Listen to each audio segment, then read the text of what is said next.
In this video entitled VMDK File Names, I want to give you some clues about the way you can read these VMDK file names to understand how the virtual machine was originally set up, because the different configuration options that you have and the different configuration options you choose when you create the virtual machine will cause different file name configurations out there on the hard disk. This can impress other nerds, impress the relatives, but it can also give you clues as to how the virtual machine is being used and what you can expect out of it, especially from a troubleshooting standpoint. So if you, when you create the virtual machine, specify that VMDK can increase in size, in other words, you didn't allocate the entire size at the beginning, it's going to kind of build as it goes, the file name is going to have an S in the file number. So the file name has this particular setup. It has the name of your virtual machine, whatever you gave it. So in this instance, I named it Win7. Then you'll see a hyphen and notice S001. This is saying that this file can increase. That's what the S means. And then you're going to have the incrementing number here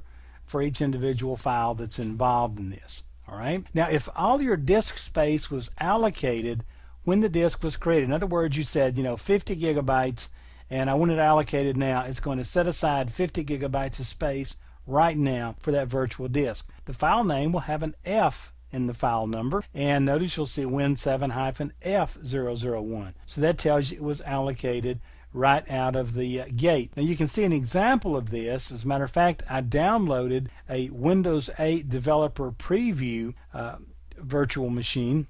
Well, actually, I just downloaded it and set up a virtual machine, and I want you to notice you can tell some of the configuration that I used right here, because notice I've got the S001, and so that's telling you right there, right, that my VMDK files can increase, and also I've got split files out here. Notice they're roughly 2 gigabytes in size, and so anyway, you can see a lot going on here. So you can get clues about how your virtual machine was originally set up. Now, if the virtual machine has one or more snapshots, then you're going to have a numeric suffix. So you'll see the name of your machine, disk, and then a disk suffix number out here. Now, the reason we're doing this, or the reason this is happening, is because as you take different snapshots, you need to identify each of those individually, and this prevents changes made to a virtual disk out of order or not being able to get back to the correct file and that sort of thing. Okay, so when you're using snapshots, you're going to see these numeric suffixes. Notice you don't see an S or an F or anything like that there. So there's a lot of different ways to read these files, and these things are giving you clues. So when you first open up the virtual machine files